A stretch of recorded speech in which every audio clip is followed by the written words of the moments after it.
Welcome to another episode of China Update, where I provide you with the most up-to-date political, economic, and geostrategic analysis on the world's number 2 economy. My name is Tony. Let's jump in. Happy Wednesday, everybody. Today's video will be quite North America focused, with Canada, China first, US, China last, and the Chinese economy in the middle.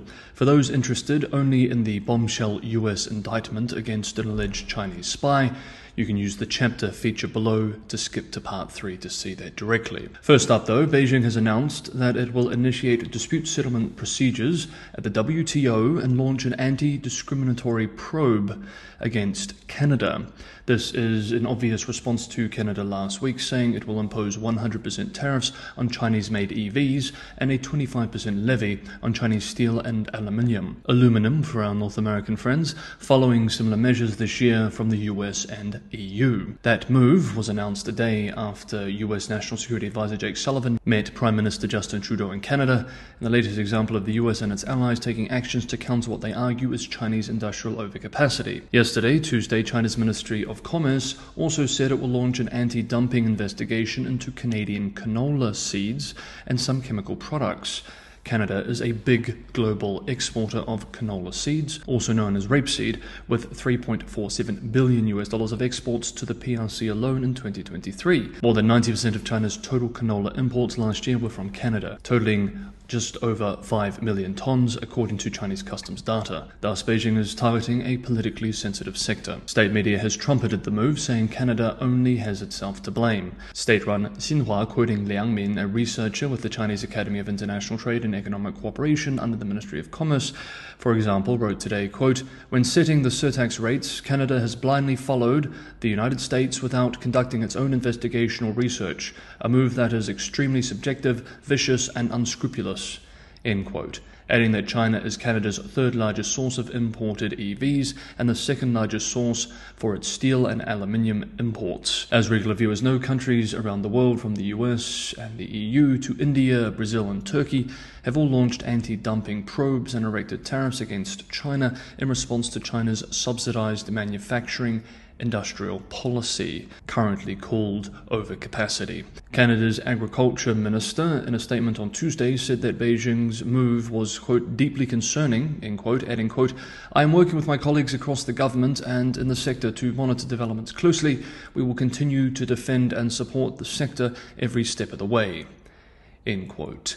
China has targeted Canada's trade before, halting shipments of canola in 2019 following the arrest of top Huawei Technologies co-executive in Vancouver on an American extradition request.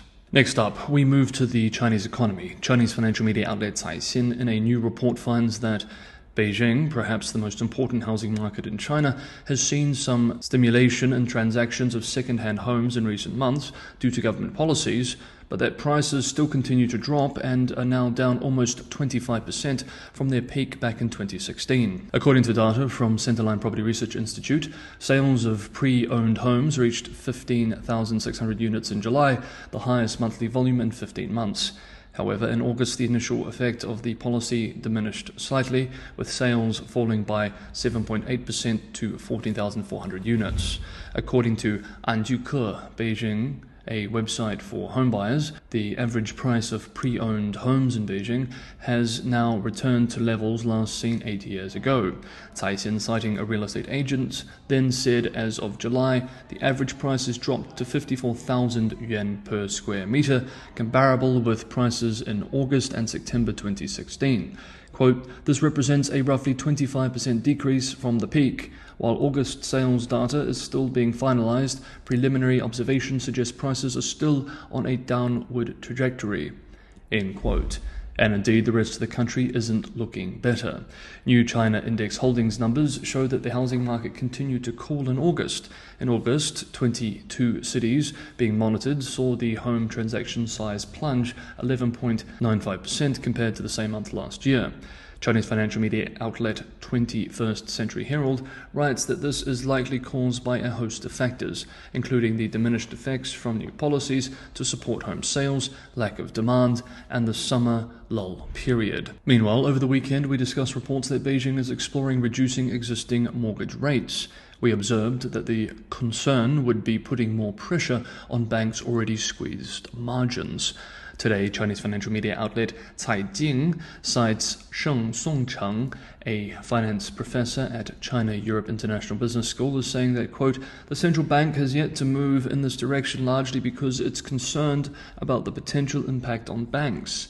End quote. Caijing also interviewed some homebuyers who have bought at a higher mortgage rate at a time when their home value has dropped. Multiple analysts interviewed by Caijing said they favored reducing existing mortgage rates but acknowledged that obstacles still remain. Hai Binzhu, chief China economist at JP Morgan, told US media on Monday that, quote, even if the mortgage refinancing policies materialize, it's not a policy to revive the housing market. The policy has nothing to do with the new home demand, mainly benefiting the existing homeowners. End quote. Adding, quote, the housing market crash is still not over. End quote. Meanwhile, a common theme we have seen over and over again while following this years-long housing crisis is the fiscal pressure it has put on local governments. On Monday, US-based The Wall Street Journal published an article called China Property Slump Spurs Local Government's Quest for Cash. For the first 7 months of 2024, local government proceeds from land sales slid over 20%. Let's end part 2 by examining some of the points from the piece. Quote, China's property crisis has hit local governments hard, drying up a key source of income as land sales crumble. Cash-strapped and indebted, regional governments are seeking alternative revenue streams to compensate for falling land and tax income. That is a worrying sign that fiscal conditions are deteriorating, analysts say, and bodes ill for China's sputtering economy. For the first 7 months of 2024, China's tax revenue fell 5.4% on the year, reflecting continued economic malaise and tax cuts. Local governments' proceeds from land sales slid over 20%. The continued double-digit growth of non-tax revenues suggests cash-depleted local governments may have sought to raise penalties as they grapple with declining land sales revenue, Nomura economists said in a recent note. In July, non-tax revenue rose nearly 15% from a year ago, sustaining June's double-digit pace of growth, Nomura calculated based on official data. While non-tax income offers relief for regional governments, economists warn it isn't sustainable, and as it tends to be less transparent, could further erode already weak consumer and business confidence. There is no consensus about what's driving non-tax revenues. The major driver, some officials and economists say, is the monetizing of local government assets. Since last summer, cities across China have been doubling down on selling and leasing out state assets, anything from unused buildings and parking lots to mineral resources. The strategy has proved particularly successful in wealthy areas like Jiangsu province, where it contributed to the bulk of a roughly 30% surge in non-tax revenue in the January through May period, official data showed.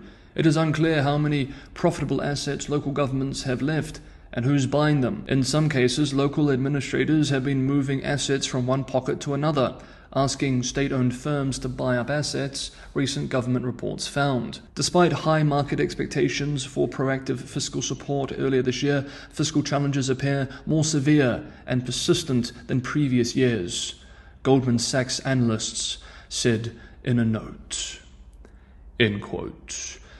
Next up, another high-profile spy case in the United States. But just quickly, if you're getting some value from today's episode, don't forget to hit the like button. Sharing and subscribing is also a tremendous help. If you want to be on top of the most up-to-date analysis on China when it's released, subscribing and hitting the bell notification will make that happen. The channel should be about to hit 75,000 subscribers today, so it'd be wonderful if we could hit that milestone, which is incredible. Thank you so much, everybody, for the amazing and ongoing support. And finally for today, we need to cover the big news in US-China moves. The Eastern District of New York has brought an indictment against Linda Sun, 41, a Chinese-born US citizen who was former top aide to Governor of New York, Kathy Hochul. Sun has been charged with multiple crimes, including conspiracy to violate the Foreign Agents Registration Act and failing to register under the Act, visa fraud, and money laundering. Her husband, Chris Hu, also a Chinese-born American citizen who ran a seafood export business in Queens, has been charged with money laundering and bank fraud.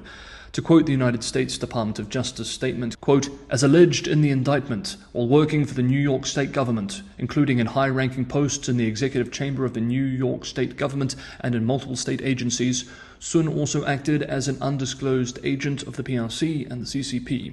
Acting at the request of PRC government officials and the CCP representatives, Sun engaged in numerous political activities in the interests of the PRC and the CCP, including blocking representatives of the Taiwanese government from having access to high-level New York State offices, changing high-level New York State offices' messaging regarding issues of importance to the PRC and the CCP, obtaining official New York State proclamations for PRC government representatives without prior authorization, attempting to facilitate a trip to the PRC by a high-level New York State politician, and arranging meetings for visiting delegations from the PRC government with New York State government officials."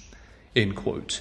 U.S. prosecutors also alleged that Sun, who was a Deputy Chief Diversity Officer and advised the government's Office in Relations with the Asian American Community, removed references to the plight of the Uyghur people from the state governor's Lunar New Year message in 2021, back when she was the lieutenant governor. They are accused of receiving substantial economic benefits in exchange for illegal work, including, quote, "a facilitation of millions of dollars in transactions," end quote, for Hu, the husband's China-based business activities. Prosecutors allege she used laundered money to buy properties worth millions of dollars in Long Island, New York, and Hawaii's Honolulu, and to buy luxury cars, including a 2024 Ferrari Roma. The 65-page indictment details 10 criminal counts that include visa fraud, money laundering, and other crimes. As US-based The New York Times writes today, quote, "The accusations, if true, would represent a brazen manipulation of New York's state government at the highest level, covering several years under the administrations of Ms. Hochul and her predecessor Andrew M. Cuomo." End quote. A spokesperson for the governor said Sun was hired by the governor's office more than a decade ago under the previous administration, adding, quote, "We terminated her employment in March 2023 after discovering evidence of misconduct, immediately reported her actions to law enforcement, and have assisted law enforcement throughout this process." End quote. The indictment comes as U.S. law enforcement steps up investigations into political influence operations by China and people with connections to China, as well as violations of the Foreign Agents Registration Act, which requires individuals who attempt to exert influence on behalf of a foreign power to register with the U.S. Department of Justice. Sun was arrested on Tuesday and charged alongside her husband. The two both pleaded not guilty and were released on bail. Okay, that is today's episode of China Update. Thank you so much, everybody, for watching. Have a good Wednesday, and I will see you all tomorrow.